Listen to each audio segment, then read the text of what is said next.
gente, tudo bem com vocês? Aqui é a Bruna do blog História Ruvian e no vídeo de hoje eu vou conversar com vocês sobre as minhas leituras de março. Já adianto que foi um mês que eu li pouco, que eu estava saindo da ressaca literária, tive semanas de provas na faculdade porque sim, comecei uma segunda graduação, mas apesar de terem sido poucas leituras, foram leituras muito boas. Mas antes de começar a falar um pouquinho mais de cada um dos livros que eu li em março, de como foi a minha experiência de leitura, do que eu achei das leituras, como é que foi tudo, já aproveita para vocês poderem se inscrever no canal, de dar muito like no vídeo, ativar o sininho das notificações, porque toda semana tem vídeo novo aqui no História Ruvian, e também me siga nas redes sociais, Twitter, que é o It's Bubble, e Instagram, que é o História Ruvian, que assim a gente tem um contato muito mais próximo. Vou começar falando da minha primeira leitura de março, que é Viúva de Ferro, de Shiran Jeysaul, que inclusive eu já falei desse livro aqui, tem um vlog de leitura para vocês poderem assistir. Esse livro daqui mistura um pouco de fantasia científica, também com fantasia, e basicamente esse livro vai recriar, reimaginar a história da primeira e única imperatriz da China. Esse livro daqui, por conta de toda a divulgação que estavam fazendo dele, das histórias, do que era dito a respeito desse livro, eu tava achando, vai ser um livro 5 estrelas, eu vou amar demais. No fim, acabou não sendo um livro 5 estrelas, mas apesar disso, eu não diria que foi uma decepção, porque eu sinto que esse livro teve muitos pontos positivos para eu falar, nossa, me decepcionou, achei ruim, não gostei, muito pelo contrário. É um livro que a leitura me prendeu do início até o final. Eu tava sentindo uma ressaca literária depois de ler Casa de Céu e Sopro, que era um calhamaço gigante que eu li em poucos dias. Então, peguei esse livro daqui, foi bem certeiro, que eu comecei a ler, comecei a ficar entretida na história. Eu realmente comecei a ler e queria continuar lendo, porque eu queria ver o que acontecia em seguida.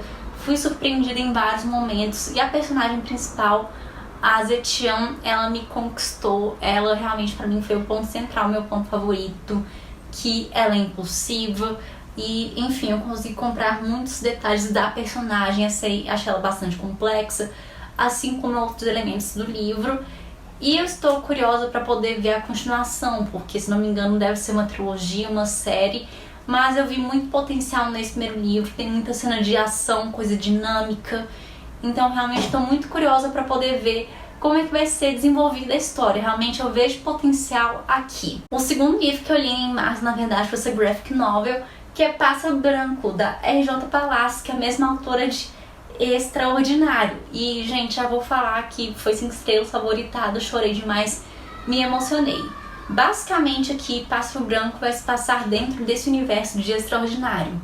Vocês se lembram do Julian, aquele garotinho que fazia bullying com Og em Extraordinário? Pois bem, essa HQ vai começar com ele, que ele tem que fazer um trabalho para a escola, que ele tem que conversar com alguém, descobrir o passado de uma pessoa.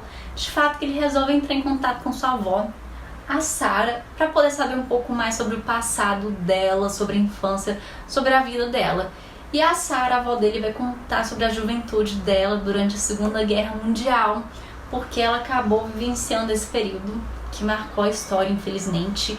E ela é o seguinte, ela morava na França, então vai contar um pouco do início da vida dela lá na França, de como eram as coisas, até que a França invadiu a Alemanha, e das mudanças que começaram a acontecer neste período. A Sarah e a sua família, eles ficaram meio que numa zona livre da França, mas apesar disso começaram a ocorrer algumas leis impostas que prejudicavam os judeus. Por exemplo, ela não podia ir em alguns estabelecimentos, que a entrada dos judeus era proibido, e também tinha algumas pessoas que eram apoiadoras a toda essa questão do nazismo. Enfim, então ela sofreu um pouco desse preconceito, disso do pessoal sendo contra ela, xingando ela na rua, mas a Sarah tentava se manter otimista, pensando que nada iria acontecer, que eles iriam ficar bem, que ela e sua família iriam conseguir passar por isso. Ela tentava não enxergar muito dessas questões que estavam acontecendo, de tudo isso. Porém, chega um momento que não dá mais para ignorar, quando os alemães resolvem ir até a escola da Sarah e recolher todas as crianças judias dessa escola. Enfim, a Sarah consegue escapar, mas acaba sendo muito traumático, porque é muito violento, é muito triste de você acompanhar. E a partir desse ponto a gente vai ver a Sarah, que ela vai se manter escondida num celeiro de um colega dela da escola, que ele leva ele pra casa dele. E perto da casa dele tem um celeiro, então a gente acompanha essa trajetória da Sarah se mantendo escondida durante os anos da Segunda Guerra. E eu sabia que ia ser uma leitura muito emocional, mas eu não achei que eu chorava tanto que eu chorei, que realmente eu fiquei muito encantada com essa história. É muito emocionante, mesmo com todo o caos, a destruição, as merdas acontecendo. A Sarah tenta manter um olhar otimista, tentando ver a beleza do mundo nas pequenas coisas. Foi um livro que me marcou demais. Brasil, agora a gente tem aqui ele, o Priorado, The Priority of the Orange Tree, da Samantha Shannon, mas vamos chamar aqui de Priorado. Esse calhamaço que comprei ano passado, que é o quê? Tamanho da minha cara, maior que minha cara, que você pode ler ele, você pode usar ele para poder agredir alguém. Enfim, tem 1001 utilidades esse livro. Mas, enfim, vamos falar aqui dessa história porque que livro foda. Inicialmente eu pensei em fazer um desafio. Eu vou tentar ler esse livro durante 24 horas. Ainda bem que eu desisti, porque eu levei quase metade do mês de março para poder ler esse livro, porque é um livro grande, mais de 900 páginas, muito denso, com muitas informações, detalhes, construção de mundo, é muita informação. Então eu fico feliz que eu não tentei ler esse livro correndo em 24 horas e que eu fui lendo no meu próprio ritmo, um ritmo talvez um pouco devagar, mas que me permitiu que eu absorvesse todos os detalhes e informações dessa história que é simplesmente fenomenal. Eu acho que fazia um tempão que eu não li um livro assim de fantasia, novo, com o universo tudo novo, original. Falasse, que livro foda. Eu posso falar tranquilamente que esse é um dos melhores livros de fantasia que eu já li na minha vida, porque a Samantha Shannon fez uma criação de um mundo surpreendente. Aqui a gente tem vários reinos que têm suas histórias, culturas próprias, linguagem, características, um background muito bem construído. Então é fenomenal, até a religião desses reinos tem, a gente entende o embasamento, as histórias, o passado, é tudo muito bem construído. E aqui o Priorado ele vai ser narrado por 4 personagens, a Tanê, Ead, o Loth e o Niklas. E nós também temos a rainha, a Sebran, a rainha do reino de Ynys, que por mais que ela não narre a história, ela tem um papel fundamental. E cada um desses personagens tem suas personalidades bem distintas. Você consegue acompanhar o crescimento deles aqui ao longo do livro. E você fica assim, gente, como é que todas essas histórias vão se conectar? Como é que tudo vai se juntar? É muito interessante você acompanhando tudo. Você vê a história de uma forma, tudo se juntando, se conectando. Como as conexões são feitas. Foi um livro que eu surtei demais. E também aqui nós temos um casal sáfico. Pra mim esse casal não foi uma surpresa, porque quando eu fui ler eu sabia que era um livro com romance sáfico. Mas mesmo assim eu fui tendo leves surtinhos enquanto acompanhava. Veio o slow burn acontecendo desde o princípio, foi muito gostosinho. Esse livro tem um pouquinho de romance, muita ação, aventura, criaturas místicas como dragões. Foi um livro realmente sensacional. Eu sei que pode parecer um livro assustador pelo tamanho, que você pensa assim, cara, será que eu vou dar conta de ler um calhamaço desse? Mas vai. Eu também estava um pouco preocupada por conta do inglês, mas até que foi tranquilo. E só pra mostrar pra vocês como é tão complexo esse mundo que a Samantha criou, é que ela tem um glossário pra tudo. Ela tem um glossário aqui pra tudo. Tudo. Aqui. Os personagens do conto, que são os personagens centrais que narram a história. Aqui são outros personagens que também aparecem ao longo da história. Também vou mostrar pra vocês que aqui nós temos o quê? O reino de Ynys. Vamos mostrar aqui. Tem um povo aqui da religião, tem um povo aqui do reino de Ynys, que mostra, tipo assim, todas as rainhas que já tiveram. Aqui você fica assim, meu Deus! Achei aqui. Acho que eu achei. Aqui. Pessoas importantes aqui pra religião do reino de Ynys. Tudo isso. A mulher construiu um background muito detalhado. Olha só o tanto de pessoa. Tem os antepassados do antepassado da rainha Sebran. Enfim, é um livro muito bem construído. É um livro foda e eu acho que muitas pessoas deveriam ler, dar uma chance, conhecer, se arriscar. Ainda mais se você gosta de uma fantasia épica com vários elementos, seres fantásticos, que Gente, foi fenomenal. Temos também O Encanto dos Corvos, que é um livro que eu fiz para uma Buddy Read com as garotas do Clube do Corvo. Vai sair vlog de leitura desse livro na próxima semana. E, gente, é um livro aqui que vai ter... A próxima leitura que eu fiz foi O Encanto dos Corvos, que é esse livrinho daqui. Chega a ser pequenininho, tem umas 300 e poucas páginas. É um livro único de fantasia. E eu fiz ele com uma Buddy Read com as garotas do Clube do Corvo. Foi um livro que eu realmente não sabia muito bem o que esperar. Só sabia que tinha féricos, corvos, enfim. E aqui nesse livro vai ter um mundo em que féricos e humanos convivem, que os humanos acabam fazendo trabalhos para os féricos em troca de favores, porque os féricos não conseguem realizar nenhum tipo de ofício, como cozinhar, tecer, bordar, pintar, escrever. Os féricos não conseguem fazer isso, eles dependem dos humanos para fazer essas atividades e em troca eles concedem feitiços. A nossa protagonista é Isabel, ela pinta e basicamente a gente vai acompanhar uma aventura dela e do rei Otonal, o Rook, que depois dela pintar um retrato dele, ele fica estressado e resolve sequestrar ela. Eles vão viver muitas aventuras pelo reino das fadas. E foi um livro que tem plot twist atrás de plot twist. E no fim, meu queixo caiu. Foi um livro leve, gostoso, muito gostosinho de ler realmente. E é muito bom por ser um livro de fantasia única. Então talvez não vai ser um mundo de fantasia tão complexo igual o Priorado, que tem muitos detalhes. Aqui, enfim, não é uma construção de mundo tão complexa. Tem um romance que é um fator muito importante. Que ao mesmo tempo que tem elementos da fantasia, o romance é uma temática presente. Só sei que no fim eu terminei surtando demais com esse livro. Foi realmente muito gostosa a leitura e eu recomendo. E eu acho que quem gosta de Acotar pode se interessar por esse livro. Um outro livro que eu li também foi Os Seis Grus, da Elizabeth Lin, que esse livro daqui eu cheguei a comentar com vocês no meu vídeo de unboxing.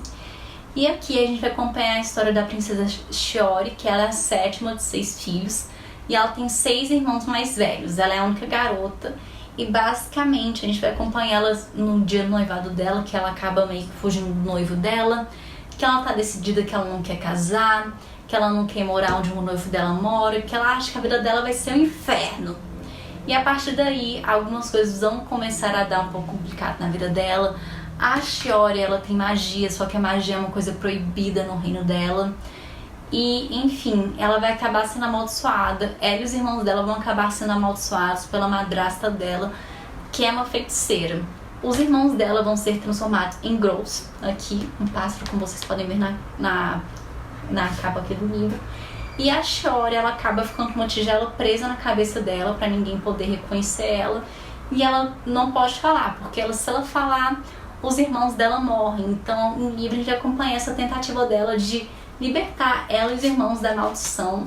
Foi um livro bem interessante de ler e eu tô curiosa para poder ver como é que a autora vai desenvolver a história do segundo volume, porque no final algumas decisões me pegaram de surpresa e eu tô achando que pode acabar tendo algum tipo de triângulo amoroso. Não sei, tô fazendo a minha previsão aqui. E para finalizar as leituras, eu li A Conjuring of Light, uma conjuração de luz, da Avi Ishod, que é o terceiro e último livro dessa trilogia de tons de magia.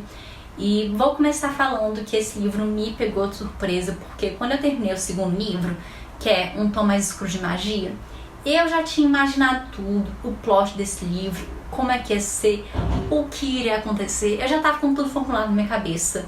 E chegou a Vishob e me derrubou do forninho. Ela falou, não é o que você estava esperando. Nesse sentido, a autora me pegou de surpresa, porque foi tudo muito fora da caixinha. Eu realmente não estava imaginando isso. Pra mim foi uma grande surpresa positiva, porque eu gostei bastante da história.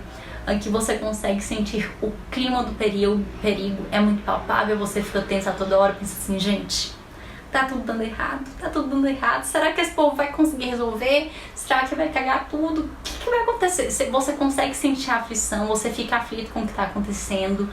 Aqui, alguns personagens que antes não tinham assim, um destaque, um papel muito importante, como o rei ou como a rainha, aqui eles ganham um pouquinho de destaque, não se tornam os principais da história, eles não roubam protagonismo, mas eles sim aqui têm seus momentos. A gente vai descobrir sobre o passado de alguns personagens, do porquê eles se tornaram o que eles são.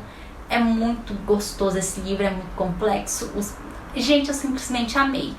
Foi um livro 4,5, no fim não pôde ser 5, mas eu realmente fiquei bem em dúvida, 4,5 ou 5, 4,5 ou 5. No fim acabou sendo 4,5, mas eu tenho uma relação de muito carinho com essa série. Eu sinto que a Vi Schwab conseguiu finalizar mantendo o nível muito bem. Inclusive aqui eu acho que Stoso é o livro mais dinâmico, que já começa com mil coisas acontecendo. O livro não tem nenhum momento que o povo fica parado, vamos ficar parado aqui lixando a unha.